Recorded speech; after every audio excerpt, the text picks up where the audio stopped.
Welcome to গল্পবাবুর আসর। গল্পবাবুর আসরে আমরা দস্যুমোহন সিরিজের দুটি গল্প আগে পাঠ করেছি।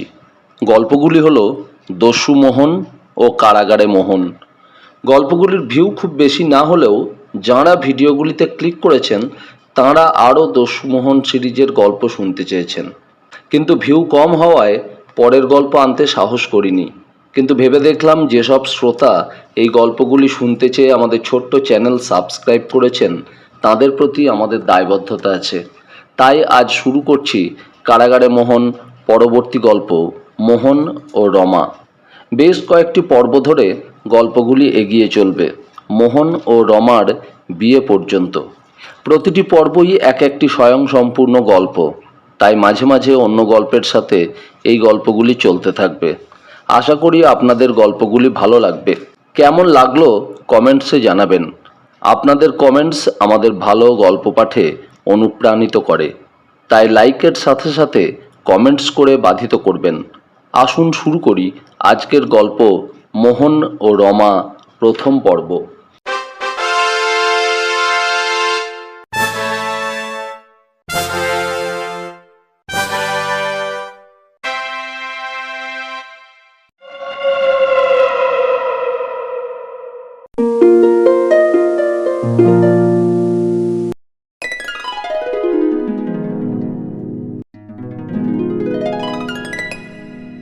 আপনাদের নিশ্চয়ই মনে আছে কারাগারে মোহনের শেষ পর্বে মোহন কিভাবে নিজের অসাধারণ বুদ্ধি বলে কারাগার থেকে মুক্তি পায়।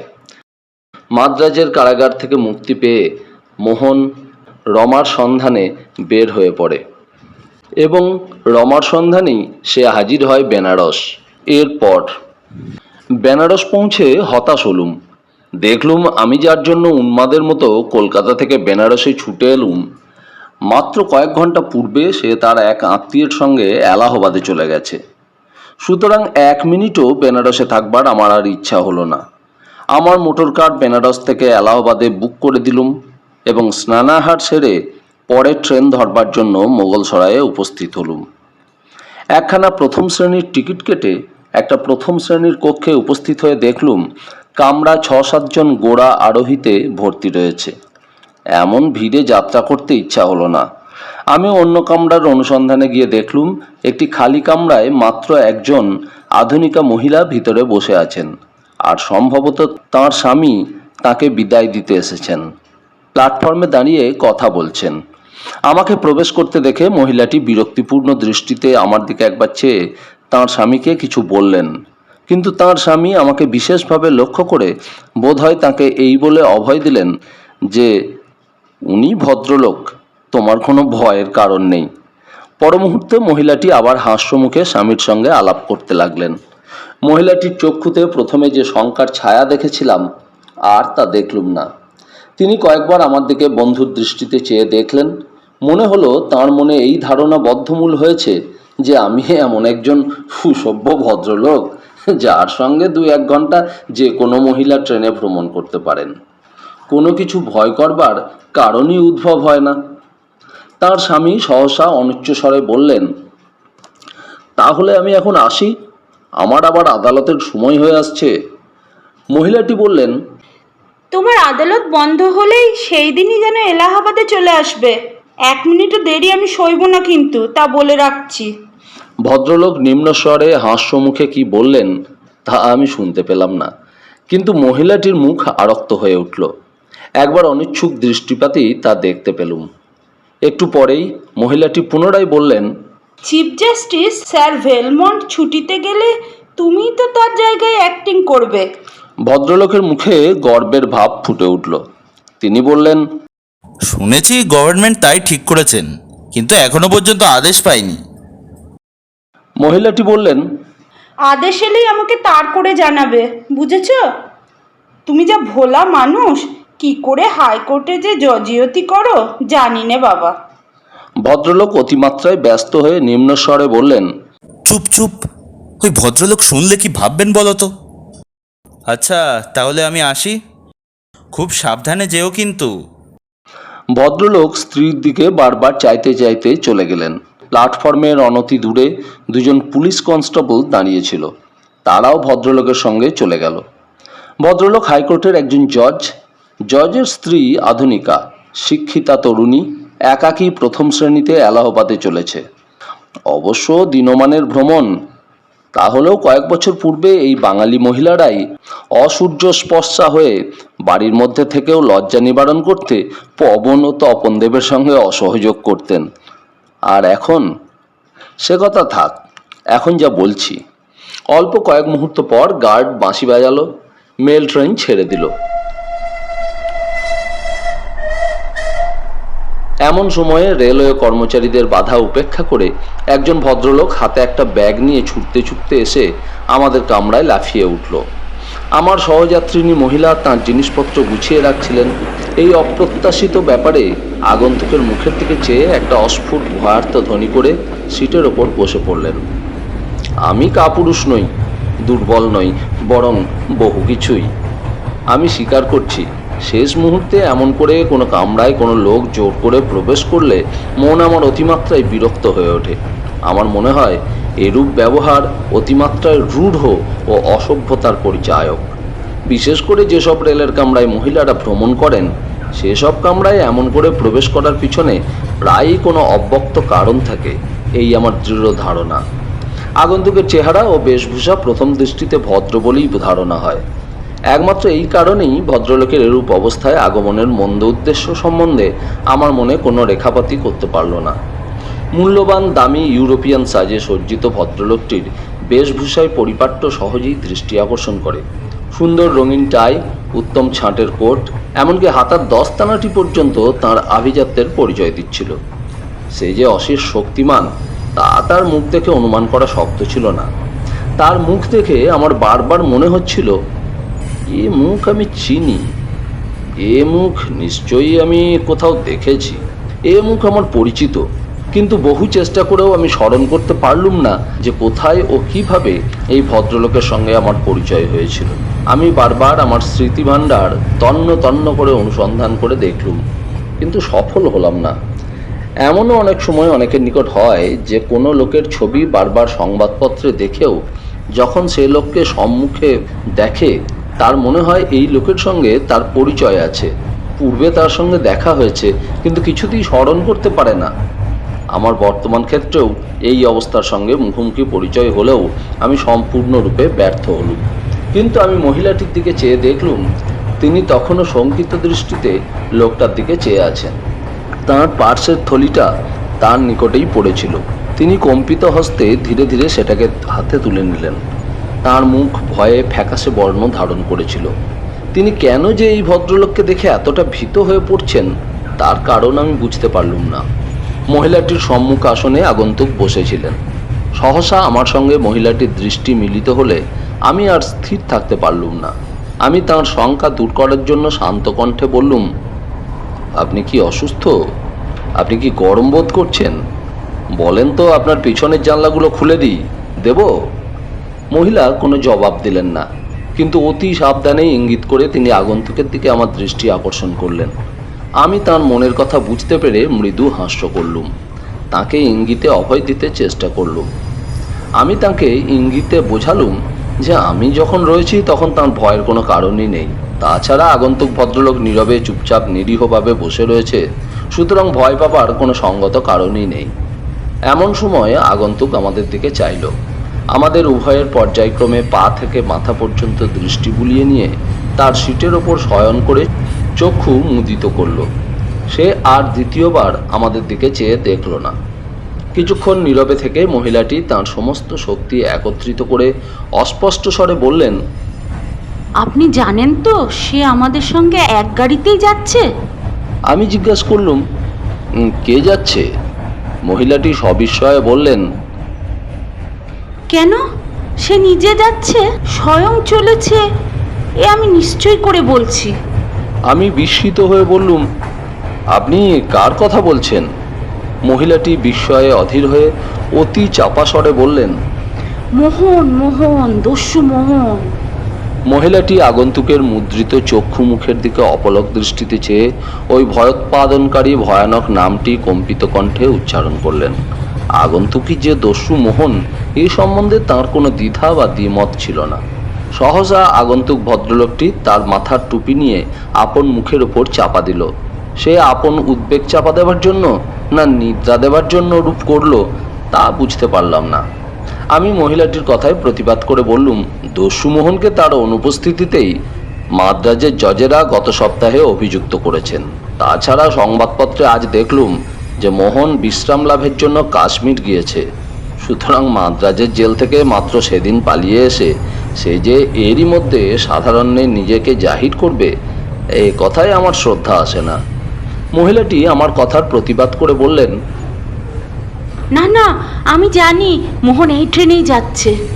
মহিলাটি স্বর উচ্চ করে পুনরায় বললেন, আমি বিশেষভাবে জানি দস্যু মোহন আমাদের এই গাড়িতেই ভ্রমণ করছে। আমার স্বামী এই প্রদেশের হাইকোর্টের জজ, স্টেশন ইন্সপেক্টর আমাদের বললেন যে তারা খবর পেয়েছেন দস্যু মোহন ট্রেনে করে এখান দিয়ে যাবে, তাই তারা স্টেশনে স্টেশনে পুলিশ নিয়ে অপেক্ষা করছে। আমি মৃদু হেসে বললুম, পুলিশের ইন্সপেক্টর তার কর্তাদের নিয়ে অথবা দলবল নিয়ে অপেক্ষা করছে বলেই যে মোহন এই ট্রেনে ভ্রমণ করতে বাধ্য হবে এমন কোনো যুক্তিগ্রাহ্য কারণ আছে কি?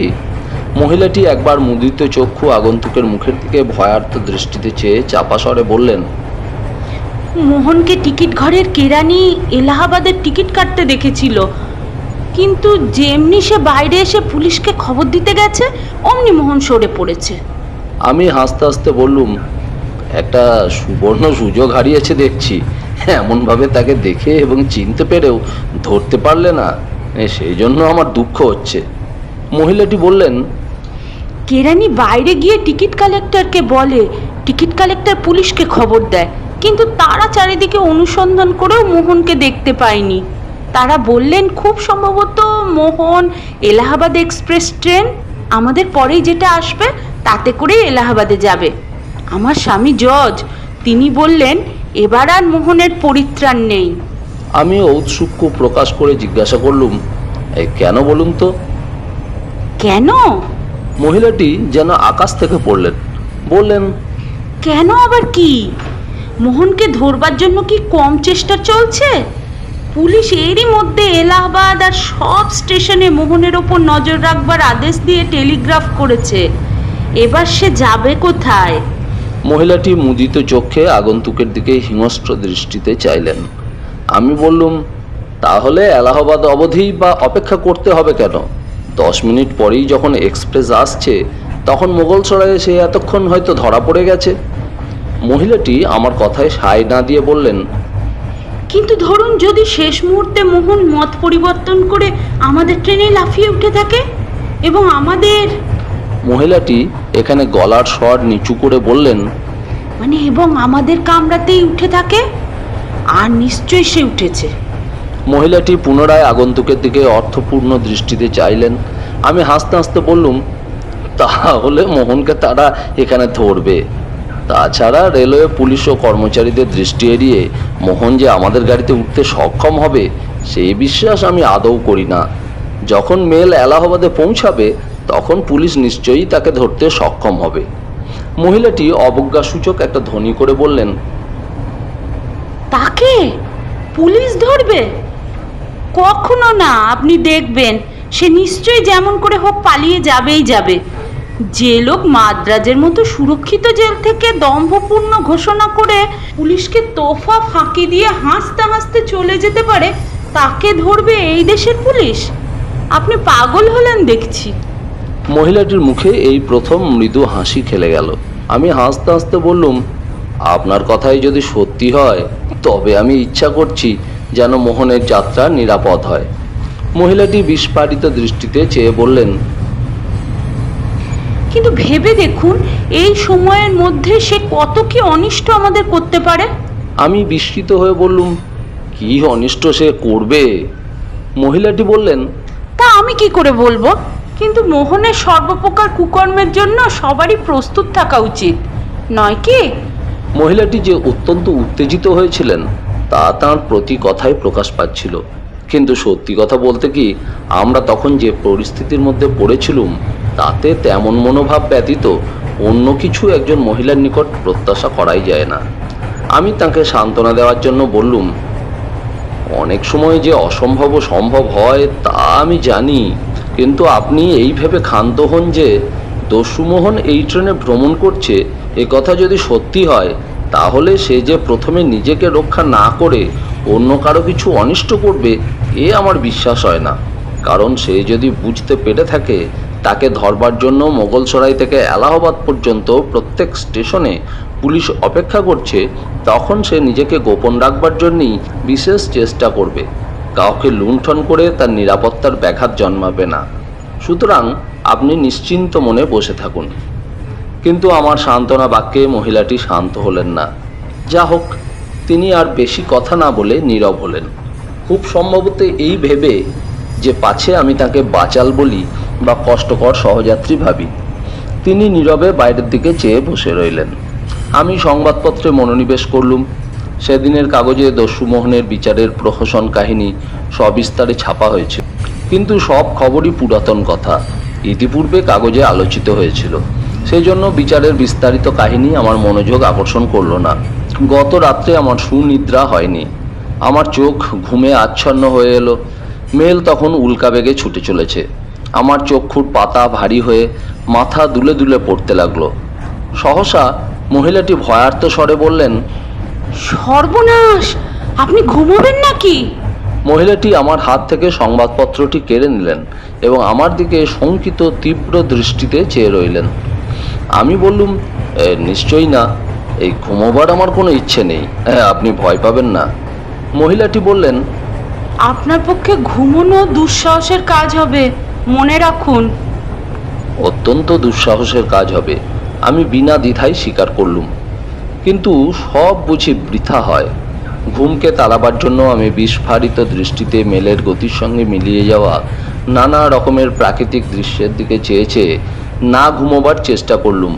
কখনো বা আকাশের বুকে ভেসে যাওয়া খণ্ড খণ্ড মেঘের দিকে চেয়ে রইলুম, কখনো বা কক্ষ মধ্যে এক দৃষ্টি আমার মুখের দিকে চেয়ে থাকা উত্তেজিত মহিলাটির মুখের দিকে চেয়ে মৃদু হাস্য করে বোঝাতে চেষ্টা করলুম যে আমি ঘুমাচ্ছি না। কিন্তু অতি শীঘ্রই আমার সকল প্রচেষ্টা নিঃশেষে বিলীন হয়ে গেল।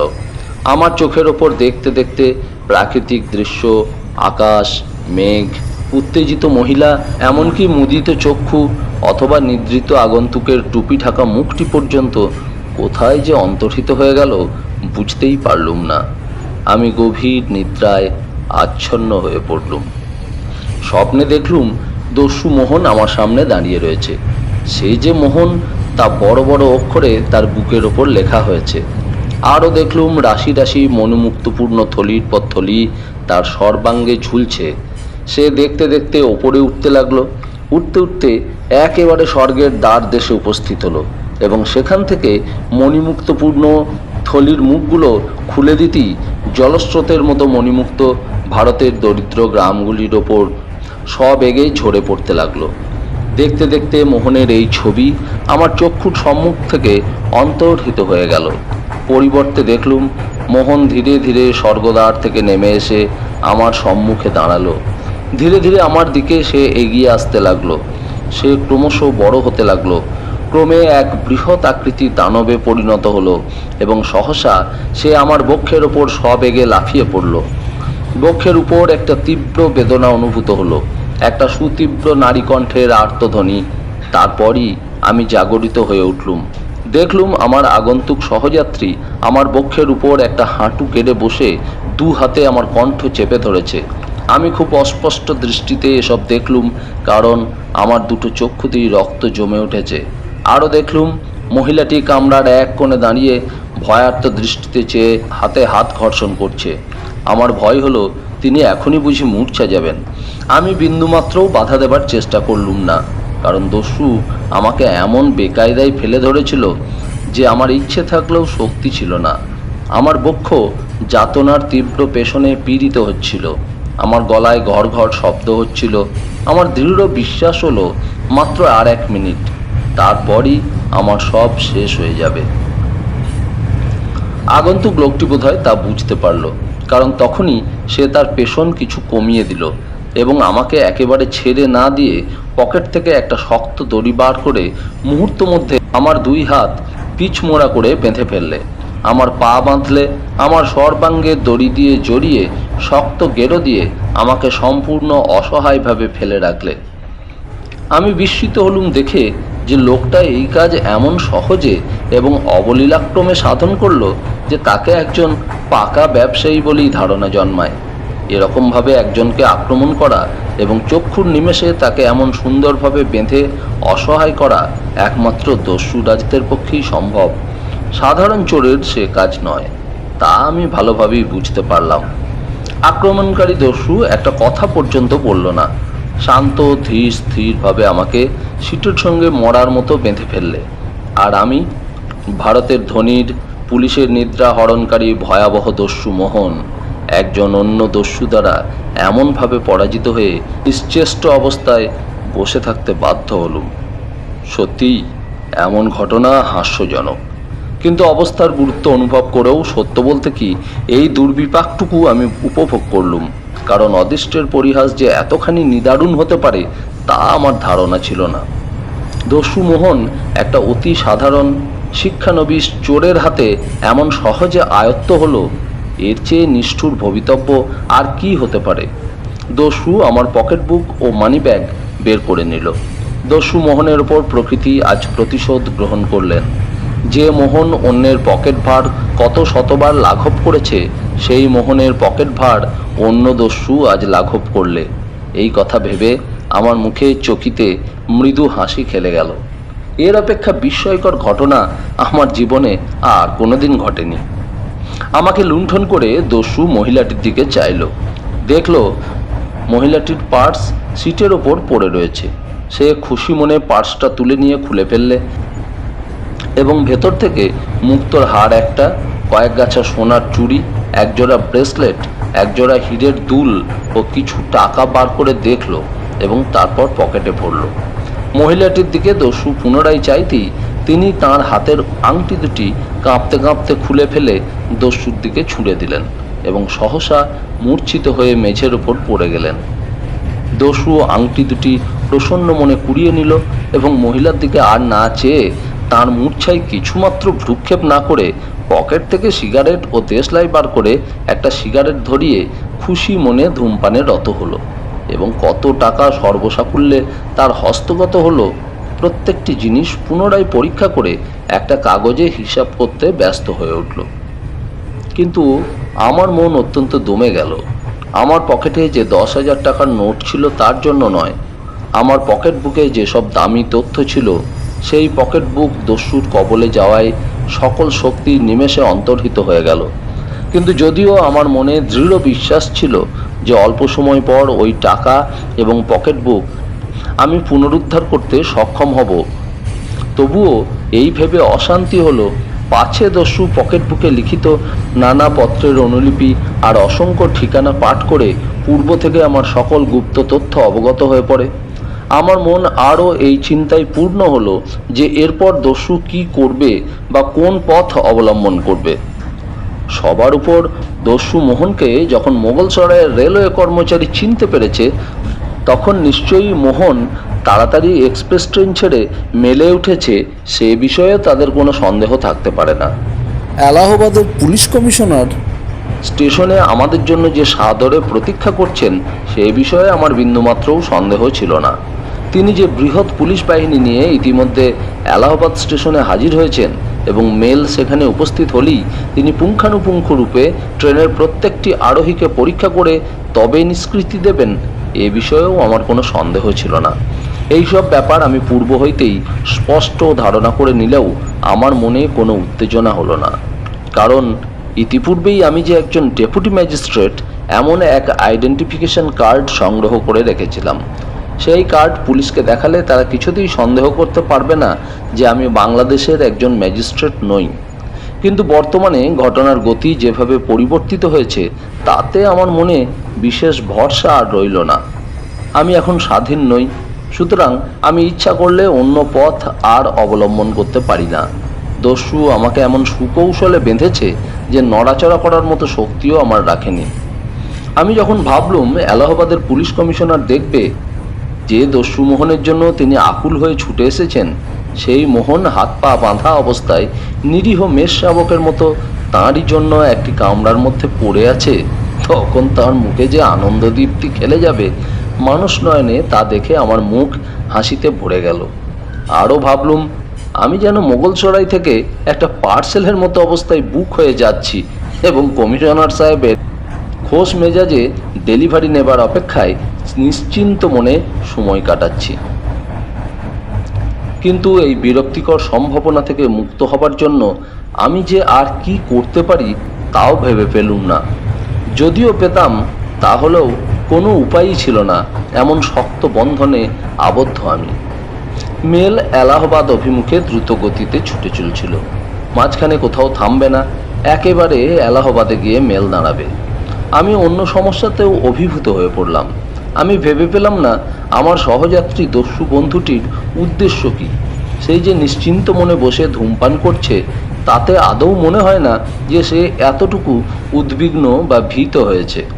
আমি যদি এই কামরায় একাকী হতাম, তাহলে তার পক্ষে এলাহাবাদে সিঁড়ি উঁচু করে নেমে যাওয়া আদৌ শক্ত হতো না।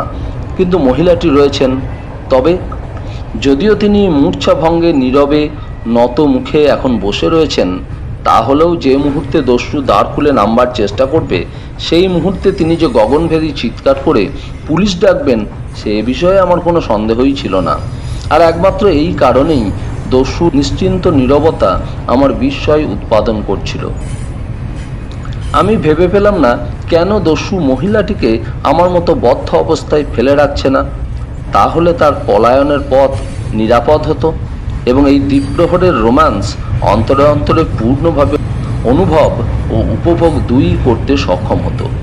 কিন্তু এ বুদ্ধি তার মাথায় কেন যে প্রবেশ করছে না ভেবে সত্যিই আমি বড় বিস্মিত হয়ে উঠলুম। পরের স্টেশন এলাহাবাদ। দস্যু সহযাত্রী এখনও বসে বসে ধূমপান করছে।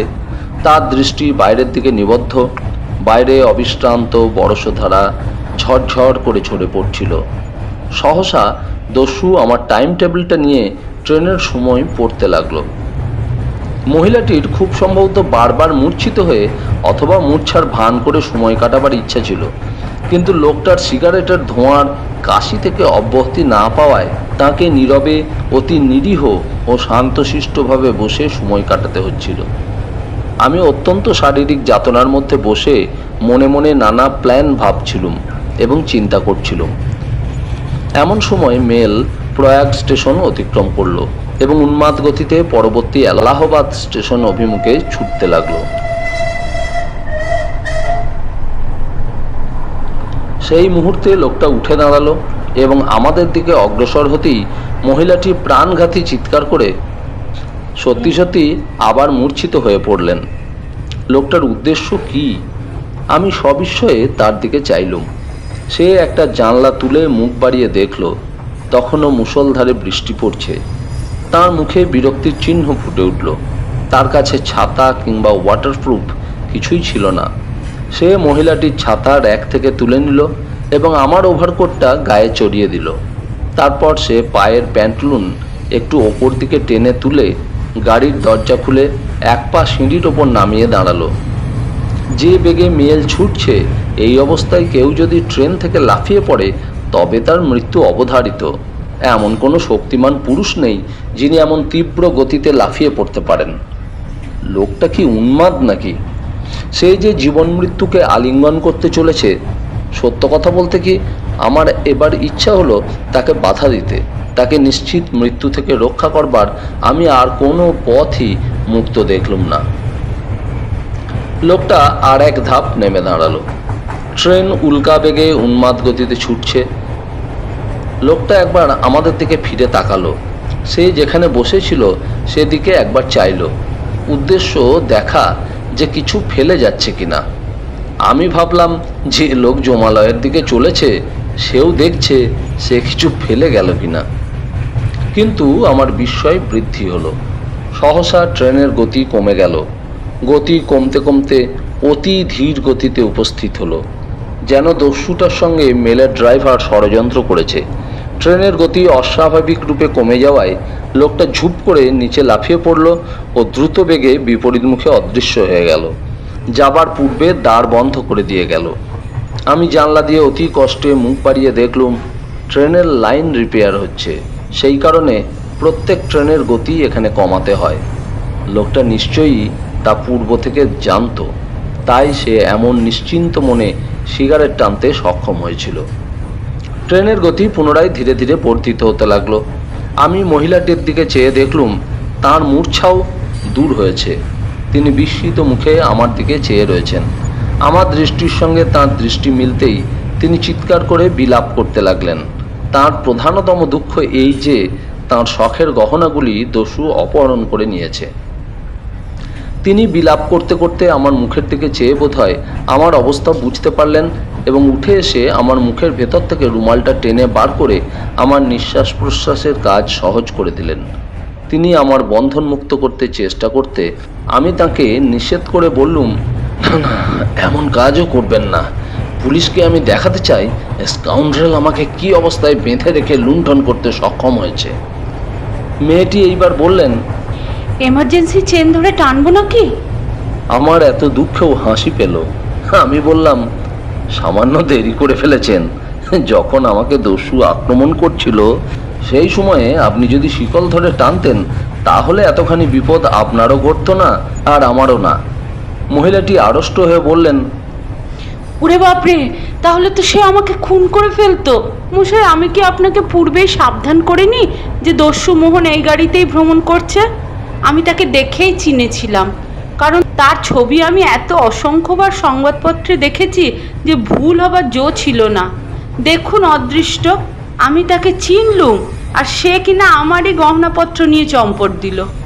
আমি বললাম, ভয় করবেন না, পুলিশ তাকে নিশ্চয়ই গ্রেপ্তার করতে সক্ষম হবে। মেয়েটি মুখ বিকৃত করে বললেন, দস্যু মোহনকে তারা ধরবে? সে কথা স্বপ্নেও ভাববেন না। আমি গম্ভীর হয়ে বললাম, মোহনকে ধরা আর না ধরা সবই আপনার উপর নির্ভর করছে। আপনাকে এক কাজ করতে হবে, যদি পারেন তবে আপনার প্রিয় গহনাগুলি উদ্ধারের পথ হলেও হতে পারে। পারবেন? মহিলাটি জজের স্ত্রী। তাঁর আপন বুদ্ধিমত্তা এবং কর্মকুশলতা সম্বন্ধে গর্বের আর অন্ত নেই। তিনি মুখ তুলে বললেন, কি করতে হবে বলুন না। আমি বললাম, ট্রেন যখন এলাহাবাদ স্টেশনে উপস্থিত হবে আপনি জানলা দিয়ে মুখ বাড়িয়ে চিৎকার করে পুলিশ ডাকতে আরম্ভ করবেন। আপনার চিৎকার শুনে পুলিশ ও রেলের কর্মচারীরা ছুটে আসবে।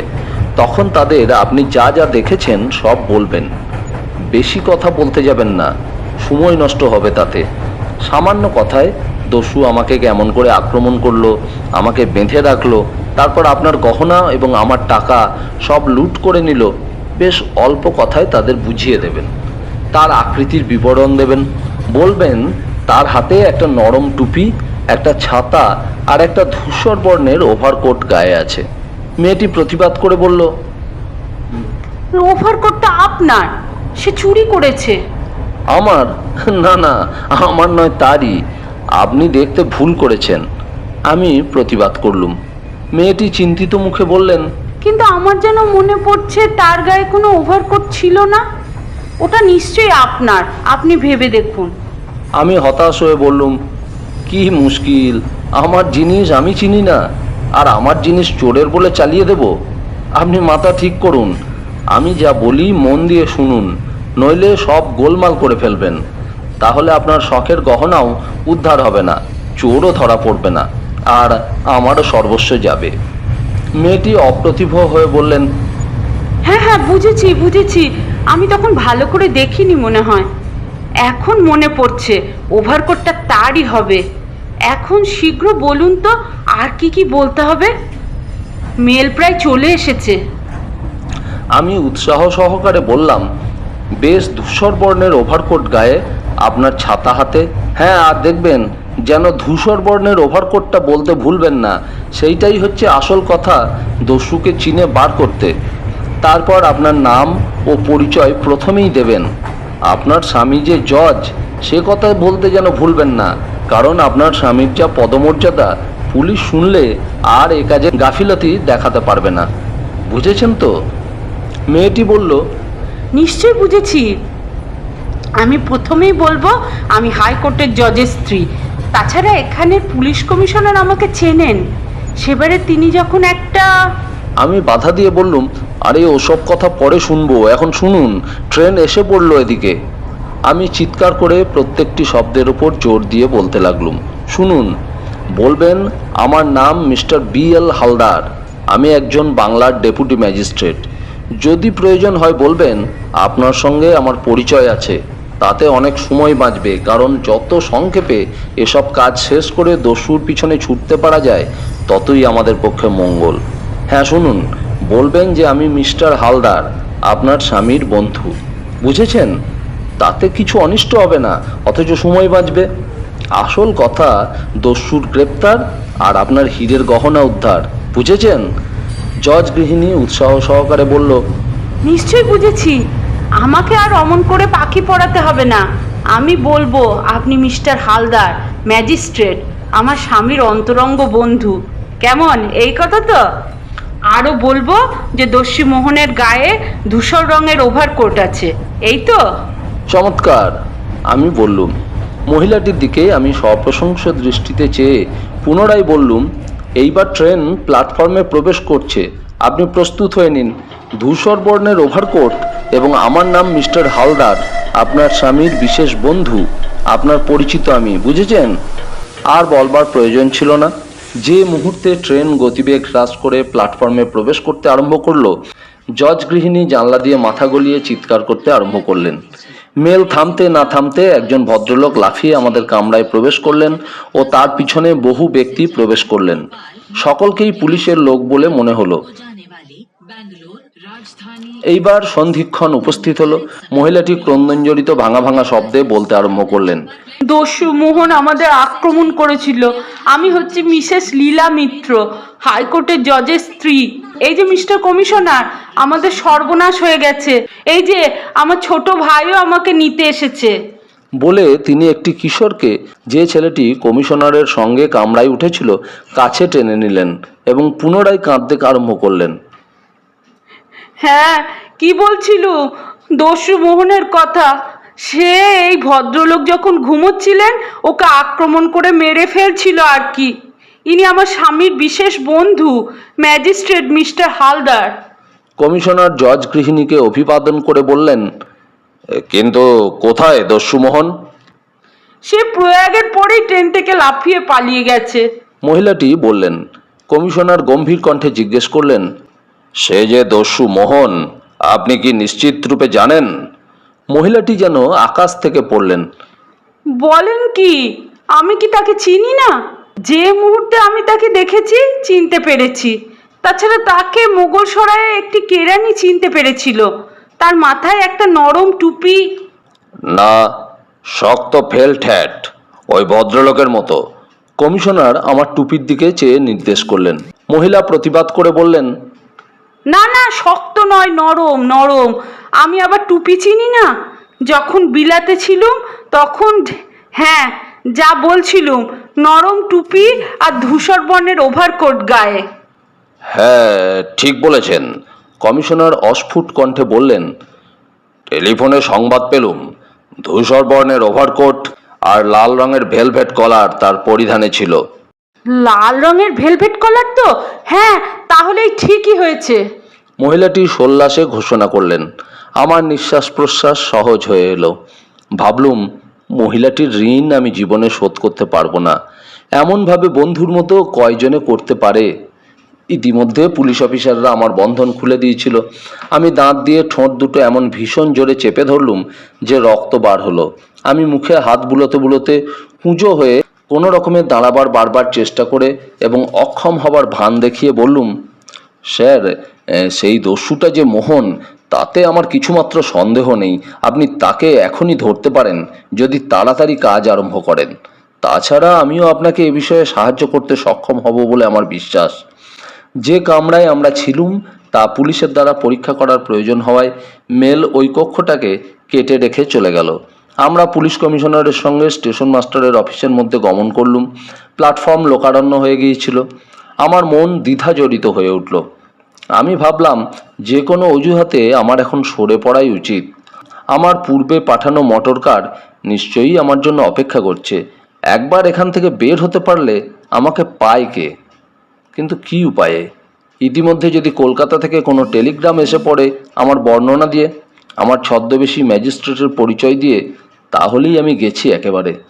কিন্তু যে দস্যু আমার অর্থ এবং অমূল্য পকেট বই চুরি করে পালালো, তার সম্বন্ধেই বা কী করা যায়? বিশেষ করে আমি এই অঞ্চলের পথঘাট ভালো চিনি না। আমার মন সহসা হতাশায় ভরে গেল। সহসা আমার মন আমাকে ভর্ৎসনা করে বলল, কি সুন্দর যুক্তি! দস্যুমোহনও মাথায় হাত দিয়ে ভাবে। তা কি হয় কখনো? বিপদের মুখে ঝাঁপিয়ে পড়েই যে আনন্দ পায়, তার এরকম হতাশ ভাব, নিশ্চেষ্টতা শোভা পায় কি? যদিও এই যুদ্ধে জয়লাভ করা কঠিন, তবু আনন্দ আছে, প্রেরণা আছে, এবং যে জন্য, যে অমূল্য পকেট বুকের জন্য এই যুদ্ধ, তার সার্থকতার আর সীমা নেই। আমাদের দ্বিতীয়বার পুলিশের নিকট ঘটনার বিবরণ দিতে হলো। তারা ডায়েরিতে তা লিপিবদ্ধ করে নিলেন। আমি সকল সংকোচ কাটিয়ে দ্বিধাহীন সরল কণ্ঠে বললুম, মিস্টার কমিশনার, দস্যুমোহন আমাদের চোখে ধুলো দিয়ে পালাতে সক্ষম হবার পূর্বে আমি আপনাকে সবিনয় অনুরোধ করছি, আসুন আপনি আমাকে একটু সাহায্য করুন। আমার মোটর স্টেশন ইয়ার্ডে আছে। আপনি যদি দয়া করে আমার সঙ্গে যান, তাহলে আমি কথা দিচ্ছি মোহনকে নিশ্চয়ই গ্রেপ্তার করতে সক্ষম হব। কমিশনার মৃদু হাস্য করলেন। হাসির ভিতর দিয়ে তিনি বোঝাতে চাইলেন যে কি করতে হবে বা কি করা কর্তব্য তিনি আমার অপেক্ষা উত্তম রূপে অবগত আছেন। বললেন, মন্দ যুক্তি নয়, উত্তম যুক্তি আপনার। কিন্তু কথা কি জানেন, আমার দুজন অফিসার বাইসাইকেলে করে বহু পূর্বে চলে গেছে। চলে গেছেন? আমি সবিস্ময়ে প্রশ্ন করলুম। হ্যাঁ, চলে গেছেন। আমি অধৈর্য কণ্ঠে বললুম, কিন্তু কোথায় গেছেন? কমিশনারের মুখে কর্তৃত্বপূর্ণ মোলায়েম হাসি লেগেছিল। বললেন, মোহন যেখানে ট্রেন থেকে অবতরণ করেছে, অর্থাৎ যেখানে রেলের রাস্তা মেরামত হচ্ছে, সেখানে। তারা প্রথমে তথ্য প্রমাণ সংগ্রহ করবে, কোন দিকে মোহন গেছে তার হিসেব করবে, তারপর দস্যুর অনুসরণ করবে। বুঝেছেন? আমি বিরক্তিপূর্ণ স্বরে বলতে বাধ্য হলুম, আপনার অফিসাররা কোনো প্রমাণই সংগ্রহ করতে পারবেন না। তাই নাকি? কমিশনার তাচ্ছিল্য স্বরে বললেন। আমি গম্ভীর মুখে বললুম, দস্যুমোহন কোনো প্রমাণ রেখে কাজ করে না। সেই যখন নেমে গেছে, আমি জোর গলায় বলতে পারি কেউ তাকে লক্ষ্য করেনি। সে সোজা রাস্তা ধরেছে এবং সেখান থেকে, পুলিশ কমিশনার বাধা দিয়ে বললেন, সেখান থেকে এলাহাবাদ যাত্রা করেছে। সুতরাং আমরা তাকে এই শহরেই গ্রেপ্তার করতে সক্ষম হব। আমি বললুম, না, সে এলাহাবাদে আসবে না। তাহলে সে আশেপাশের গ্রামের মধ্যে ঘুরে বেড়াবে। সেক্ষেত্রে তাকে গ্রেপ্তার করা আরও সহজ হবে। আপনি নিশ্চিন্ত হয়ে অপেক্ষা করুন। আমি অধৈর্য স্বরে বললুম, না না, সে কোনো গ্রামের মধ্যে ঢুকবে না। তবে আপনিই বলুন, কোথায় সে লুকিয়ে থাকবে? পুলিশ কমিশনার পুনরায় বললেন। আমি ঘড়ি বার করে সময় দেখে বললুম, বর্তমানে দস্যুমোহন প্রয়াগ স্টেশনের আশেপাশে ঘুরে বেড়াচ্ছে। আর 20 মিনিট পরে যে প্রয়াগ লোকাল ট্রেন মির্জাপুর যাবে, সে সেই ট্রেনেই পালাবে। তাছাড়া আর কোনো কিছু করবার তার অভিপ্রায় নেই বা থাকতে পারে না, কারণ পরবর্তী 2 ঘন্টার মধ্যে আর কোনো ট্রেন কোনো দিকেই নেই। পুলিশ কমিশনার আমার মুখের দিকে ক্ষণকাল চেয়ে থেকে বললেন, আপনি তাই ভাবেন? কিন্তু আপনি জানলেন কি করে? আমি মৃদু হাস্যে বললুম, খুব সহজেই জানতে পেরেছি। মোহন ট্রেনে আমার টাইম টেবিলটা নিয়ে বহুক্ষণ ধরে পড়ছিল। আমি লক্ষ্য করেছিলাম যে প্রয়াগ স্টেশন থেকে ডাউন লাইনে যেসব ট্রেন চলে, সেই পাতায় সে দৃষ্টি রেখেছিল। সুতরাং অনুমান করা এতটুকু শক্ত নেই যে তার মনের মধ্যে কি অভিপ্রায় ছিল। কমিশনার সবিস্ময়ে বললেন, চমৎকার! আপনার তীক্ষ্ণ বুদ্ধি, সূক্ষ্ম বিচার শক্তি সত্যিই আমাকে মুগ্ধ করেছে। জানি না আপনি কত বড় একজন তীক্ষ্ণধী ব্যক্তি। আমার শক্তি সম্বন্ধে আমি নিঃসন্দেহ, কিন্তু আমি ভুল করলুম। আমার কর্তব্য ছিল না এরকম শক্তির প্রমাণ পুলিশ কমিশনারের সম্মুখে প্রয়োগ করা, কিন্তু তখন আর কোনো উপায় ছিল না। আমার সন্দেহ হলো, আমার কথা শুনে বিচারের সূক্ষ্ম শক্তি দেখে পুলিশ কমিশনারের মন নানা সন্দেহে পূর্ণ হয়ে গেছে। তিনি বারংবার আমার মুখের দিকে চাইতে লাগলেন। কিন্তু আমার যে ফটোগ্রাফ সংবাদপত্রে দিনের পর দিন প্রকাশিত হচ্ছে, সেই প্রতিকৃতির সঙ্গে আমার বর্তমান ছদ্ম প্রতিকৃতির আকাশ পাতাল প্রভেদ ছিল। তাহলেও অদৃষ্টের কথা তো বলা যায় না। আমার মন সন্দেহে ও দুর্ভাবনায় পূর্ণ হয়ে গেল। আমি ভাবলুম অবশেষে আমার ভাগ্য পরিবর্তিত হতে চলেছে কিনা। কিন্তু জীবনের অনেকের কোনো না কোনো সময়ে এমন মুহূর্ত আসে, সে সময়ে বিন্দুমাত্র সাহসের এবং বুদ্ধির বৈকল্য ঘটলে আর রক্ষা থাকে না। আমার সকল শক্তি, সকল উৎসাহ সবলে একত্র করে হাসতে হাসতে বললুম, কথা কি জানেন, মানুষ যখন তার মহামূল্য দলিলে ভরা পকেট বই হারায় বা 10,000 টাকার লোকসান করে, তখন তার বুদ্ধি বা কল্পনা শক্তি আপনা থেকেই বৃদ্ধি পায় এবং সব জিনিস ফিরে পাবার জন্য এমন কোনো উপায় নেই যা সে গভীরভাবে চিন্তা করে না। আমার দৃঢ় বিশ্বাস, আপনি যদি আপনার দুজন ডিটেকটিভ অফিসারকে আমার সঙ্গে দেন, তাহলে আমি নিশ্চিত কথা দিচ্ছি যে মোহনকে গ্রেপ্তার করে আপনার সম্মুখে এনে হাজির করব। এমন সময়ে আমার মহিলা বন্ধুটি আগ্রহ ভরে বললেন, আপনি মিস্টার হালদারের অনুরোধ পূর্ণ করুন মিস্টার কমিশনার। উনি আমার স্বামীর বিশেষ বন্ধু। আমি বলছি, আপনি যদি ওর পরামর্শ মতো সাহায্য করেন, তাহলে দস্যুও ধরা পড়বে আর আমার গয়নাগুলোও ফেরত পায়। আমার দয়াময়ী বন্ধুর অনুরোধ আমার ইচ্ছা সফল করল। কারণ একজন উচ্চ পদাধিকারিকের স্ত্রী যে ব্যক্তি সম্বন্ধে এমন উচ্চ ধারণা পোষণ করেন, তার পরিচয় সম্বন্ধে কোনো সন্দেহই আর থাকতে পারে না। সুতরাং কমিশনারের সকল আপত্তি ও দ্বিধার ভাব নিঃশেষে লয় পেয়ে গেল। তিনি চেয়ার ছেড়ে উঠে দাঁড়ালেন, বললেন, আমাকে বিশ্বাস করুন মিস্টার হালদার, আপনি যদি দস্যু মোহনকে গ্রেপ্তার করতে পারেন, তাহলে আমার চেয়ে বেশি সুখী কেউ হবে না। কমিশনার আমাকে মোটর পর্যন্ত এগিয়ে দিলেন এবং দুজন ডিটেকটিভ অফিসারকে আমার সঙ্গে পরিচয় করিয়ে দিয়ে তাঁদের আমার নির্দেশ মতো চলবার জন্য আদেশ দিলেন। ডিটেকটিভ দুজন মোটরে আরোহণ করলেন। আমি স্টিয়ারিং হুইল ধরে বসলুম। আমার সোফার মোটরে স্টার্ট দিল। ইঞ্জিন ক্ষীণ শব্দে চিৎকার করে উঠল এবং কয়েক মুহূর্ত পরে আমরা স্টেশন থেকে বার হলুম। আমি আর একবার রক্ষা পেলাম। আমি স্বীকার করছি, যখন আমার শক্তিশালী মোটর উল্কা বেগে ছুটতে আরম্ভ করল, তখন আমার মন গর্বে ও আনন্দে পূর্ণ হয়ে উঠেছিল। আমি আবার স্বাধীন। আমি আবার মুক্ত বাতাসে, মুক্ত আলোকধারায় স্নান করবার অবসর পেয়েছি। আমি মোটরের গতি তীব্রতর করে তুললুম। মোটরের ইঞ্জিন গম্ভীর অস্ফুট শব্দ করে তার কর্মক্ষমতা সম্বন্ধে আমাকে নিঃসন্দেহ করে তুলতে লাগলো। আমার এখন একটি কাজই বাকি। গভর্নমেন্টের নিযুক্ত এই দুজন বিশ্বস্ত ভৃত্যের সহায়তায় আমার পকেট বুক উদ্ধার করতে হবে। তারপর আমি চলে যাব আমার নিজের পথে। এই দুজন গোয়েন্দার সাধ্য নেই যে দস্যু মোহনকে বাধা দিতে পারে। আজ অদৃষ্টের পরিহাস বেশ ভালোভাবেই অনুভব করলুম, কারণ দস্যু মোহন চলেছে দস্যু মোহনকেই গ্রেপ্তার করতে। আমার মন জজ গৃহিণীর প্রতি কৃতজ্ঞতায় ভরে উঠল। এই নারীজাতটাকে কিছুদিন পূর্বেও যে কি ঘৃণা করতুম, তা আজ মনে হলে ঘৃণায় মরে যায়। আমার সমস্ত পুঞ্জীভূত ঘৃণাকে রমা সুধাধারায় রূপান্তরিত করে দিয়েছে। সেই রমার জন্য মাদ্রাজ থেকে আকুল হয়ে ছুটে এসে এই যে অবাঞ্ছিত পরিস্থিতির মধ্যে পড়েছিলুম, তা থেকে যে এমন সহজে উদ্ধার পাবো তা ভাবতেও পারিনি। কিন্তু আমার বন্ধু মহিলাটির করুণায় তা সম্ভব হয়েছে। কিন্তু রমাকে লাভ করার সৌভাগ্য কি আমার হবে কখনো? রমা কি আমাকে ভাগ্যবান করবে? আমি দস্যু, আমি তস্কর, আমি নরনারীর ত্রাস দানব। এমন লোককে রমার মতো দেবী কি কখনো আত্মসমর্পণ করতে পারে? রেঙ্গুন জাহাজের কয়েকটি দিন আমার জীবনে পরম দিন বলেই বেঁচে থাকবে। সে দিন কয়টির অনুভূতি স্মৃতিকে নিয়ে আমি আজও বেঁচে আছি। আজও আমার হাত নর রক্তে কলঙ্কিত হয়নি। নইলে সাধ্য কী ছিল বেকারের আমাকে গ্রেপ্তার করতে? অন্য সময় হলে আমি খুন করতেও দ্বিধা করতাম না।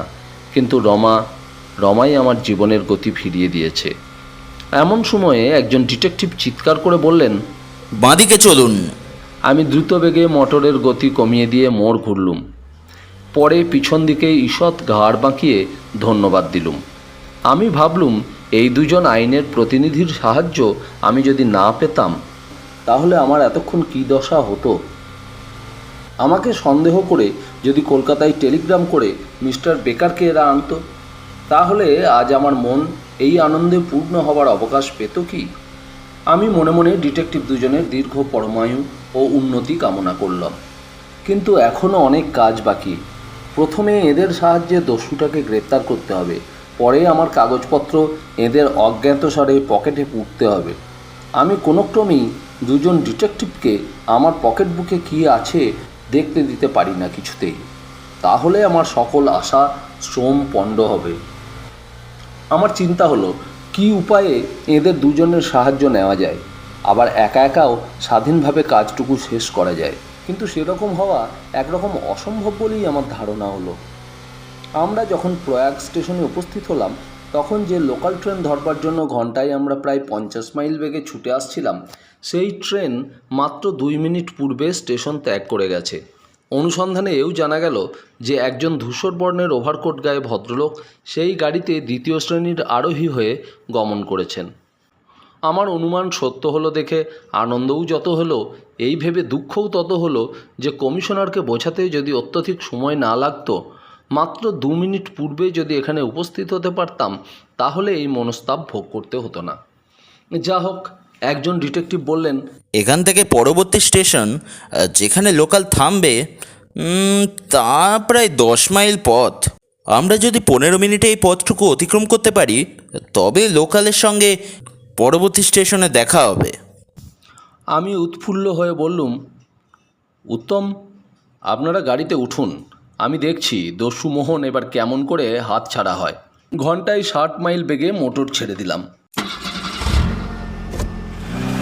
কিন্তু উল্কা বেগে যাবার স্বাদ থাকলেও সাধ্য ছিল না, কারণ ডিস্ট্রিক্ট বোর্ডের রাস্তায় গোযান ও মহিষযানের ধাক্কা বাঁচিয়ে 60 মাইল বেগে গতি বজায় রাখা একরকম অসম্ভব বললেও অত্যুক্তিকর হয় না। পথিমধ্যে একটা মহিষযানের ধাক্কা অতি কষ্টে সংবরণ করলাম। আমার মনের মধ্যে যে আকুলতা ও অনুভূতির সংমিশ্রণ দেখা দিয়েছিল, সেরকম অবস্থায় কোনো কিছু গুছিয়ে চিন্তা করা অসম্ভব ছিল। এটা অত্যন্ত ক্লান্তিকর দৌড়। এর পূর্বে এরকম গতিতে কখনো আমার বিশ্বস্ত মোটরকে ছুটতে হয়নি। আমার মনে হতে লাগলো যেন মোটর আমার মনোগত অভিপ্রায় প্রাঞ্জলভাবে অনুভব করেছিল, এবং সেই জন্যেই সহসা গতিবৃদ্ধিতে বা কমে যাওয়ায় ইঞ্জিন বা গিয়ার বা অন্য কিছুই গোলযোগ আরম্ভ করলো না।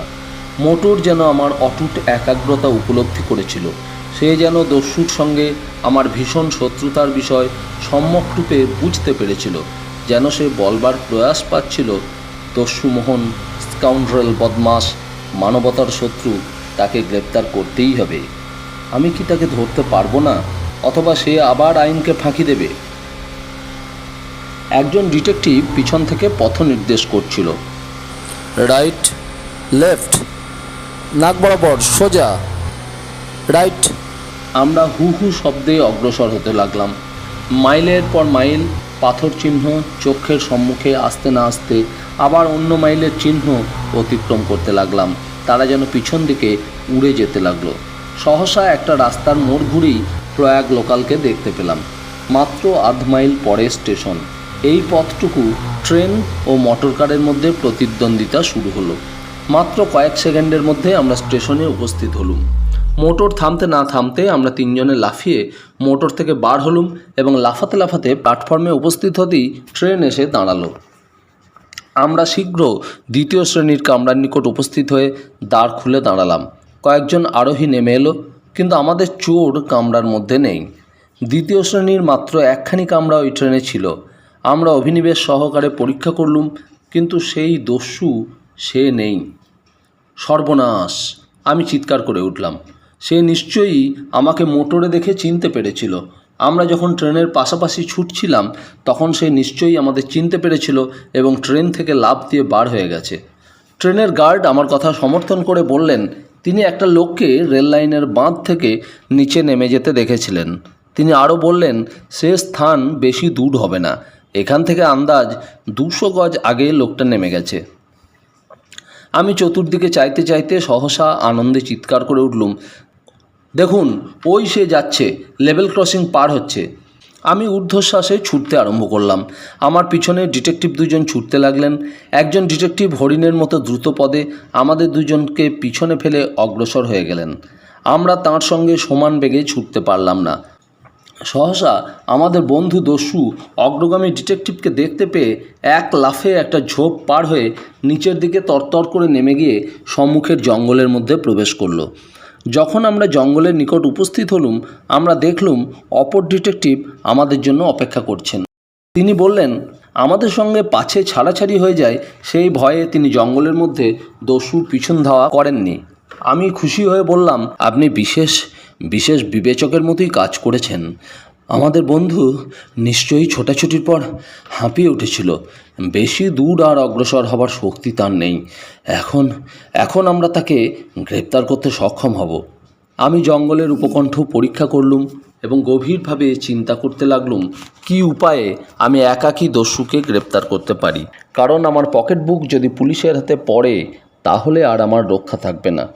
এত কষ্ট, এত চেষ্টা সব পণ্ড হবে। আমি বন পরীক্ষা শেষ করে ডিটেকটিভ দুজনের কাছে এসে বললুম, দেখুন, ওকে গ্রেপ্তার করা এখন খুব সোজা।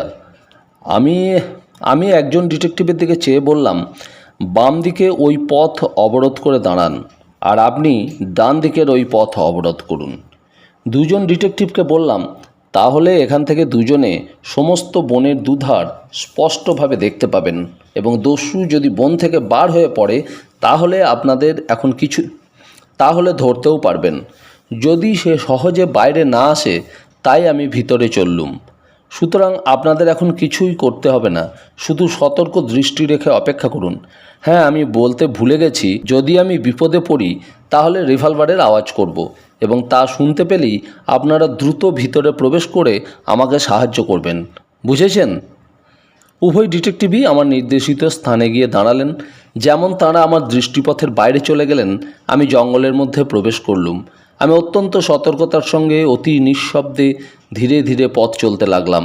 আমি সম্ভাব্য সকল উপায়ে নিজেকে দস্যুর নিকট অদৃশ্য রাখবার চেষ্টায় অতি সাবধানে অগ্রসর হতে লাগলাম। জঙ্গলের ভেতর অত্যন্ত ঘন ঝোপে আচ্ছন্ন, পথ নেই বললেও চলে। সুতরাং আমাকে অনেক সময় হামাগুড়ি দিয়ে চলতে হচ্ছিল। বহুক্ষণ পরে আমি এমন এক স্থানে উপস্থিত হলুম যেখানে আর অগ্রসর হওয়ার কোনো পথ নেই। স্থানটি ভিজে, কর্দমাক্ত।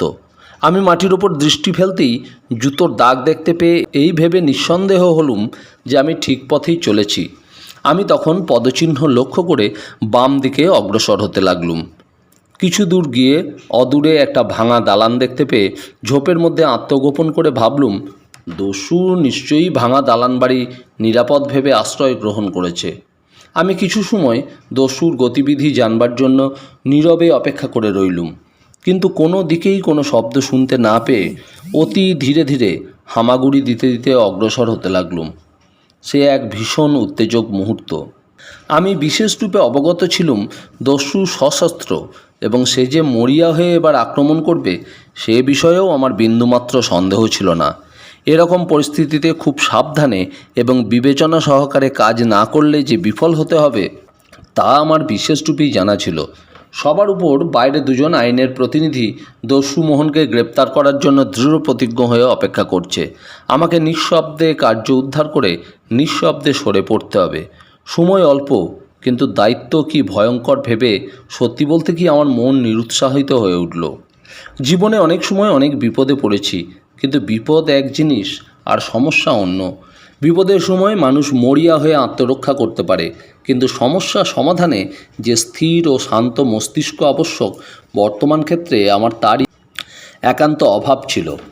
তারপর ইতিমধ্যে মোগলসরাই থেকে যে ভদ্রলোক আমার ছদ্মবেশ সত্ত্বেও আমাকে চিনতে পেরেছিল সেও খুব সম্ভবত পুলিশ কমিশনারের সঙ্গে মিলিত হয়েছে।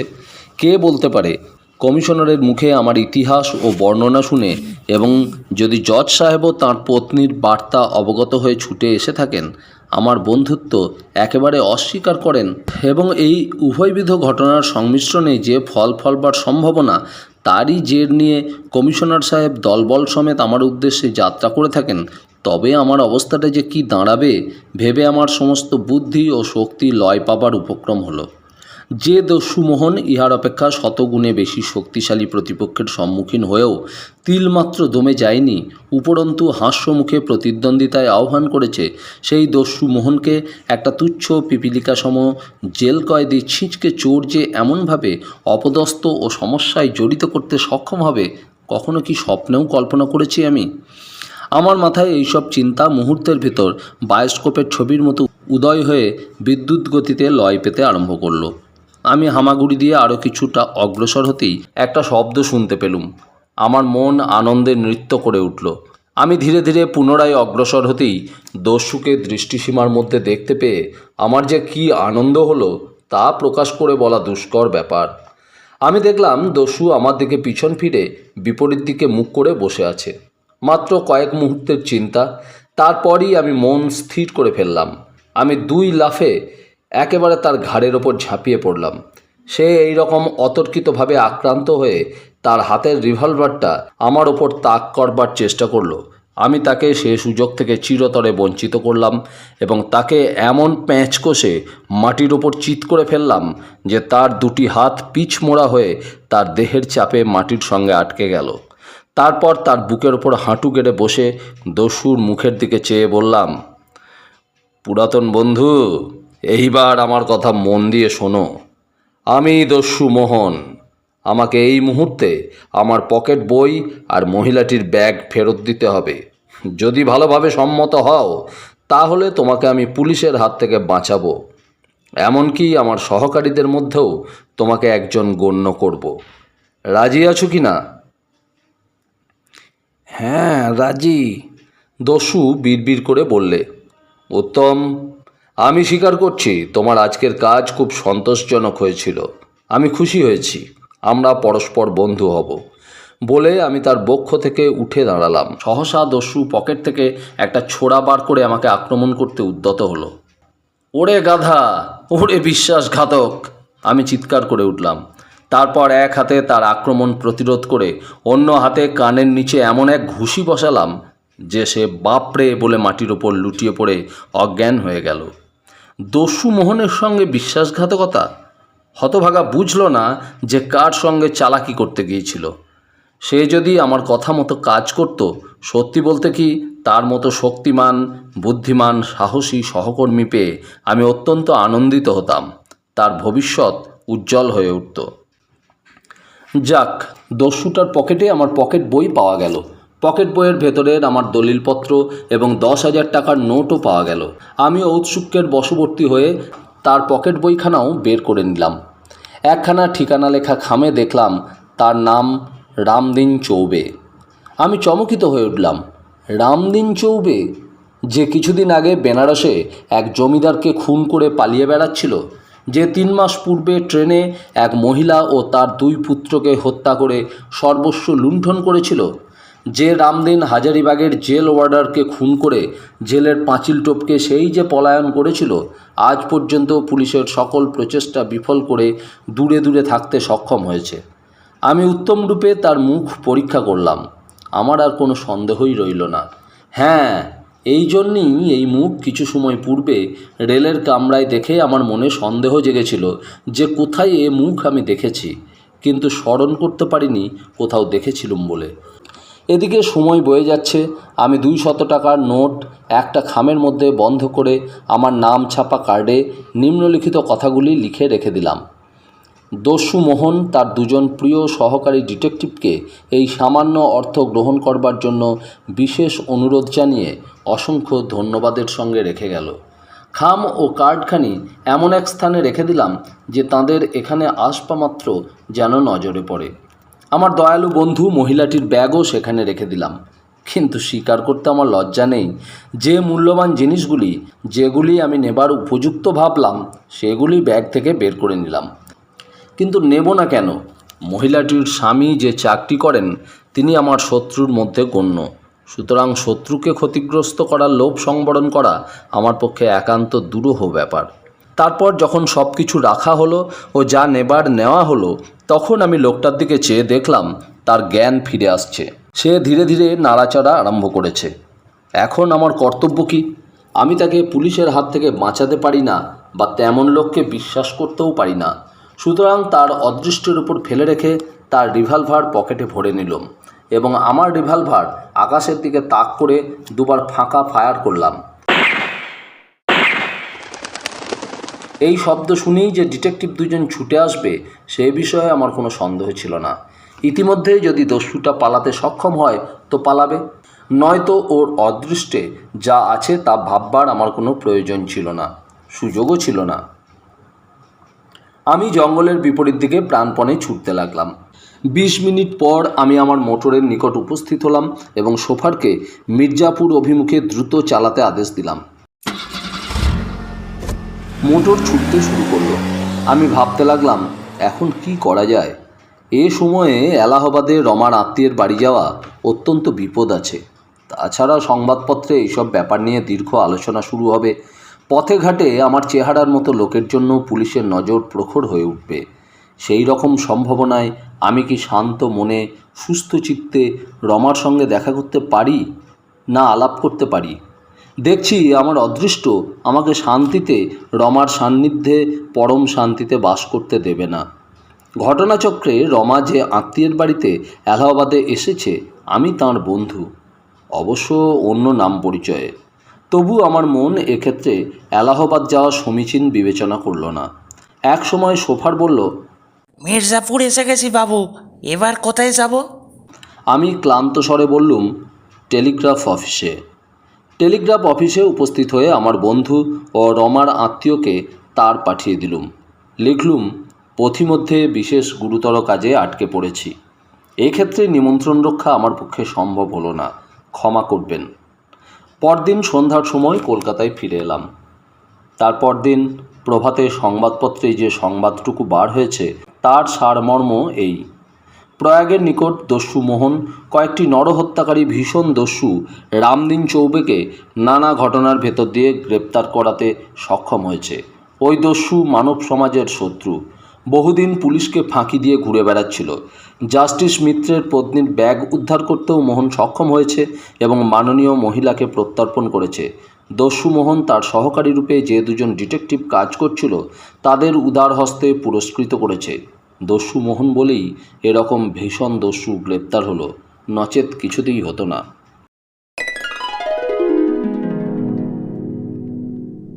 এতক্ষণ শুনছিলেন দস্যু মোহন সিরিজের গল্প রমা ও মোহন, প্রথম পর্ব। গল্পটির দ্বিতীয় পর্ব এর পরবর্তী কোনো ভিডিওতে। সেই গল্পে আপনারা হয়তো জানতে পারবেন দস্যু মোহন কিভাবে দস্যু মোহনে পরিণত হয়, তার ছোটবেলার কথা, কিভাবে কোন পরিস্থিতিতে একটি ছোট্ট বালক ধীরে ধীরে মোহনে রূপান্তরিত হলো, সে গল্প আগামী পর্বে। গল্পটি যদি ভালো লাগে তাহলে আমাদের চ্যানেলটিকে সাবস্ক্রাইব করে পাশে থাকবেন। কেমন লাগলো তা আমাদের লিখে জানাবেন। কোন ধরনের গল্প শুনতে চান তাও আমাদের লিখে জানাবেন। চেষ্টা করব অন্য কোনো পর্বে সেই গল্প আপনাদের পাঠ করে শোনাতে। সুস্থ থাকবেন, ভালো থাকবেন, আনন্দে থাকবেন। নমস্কার।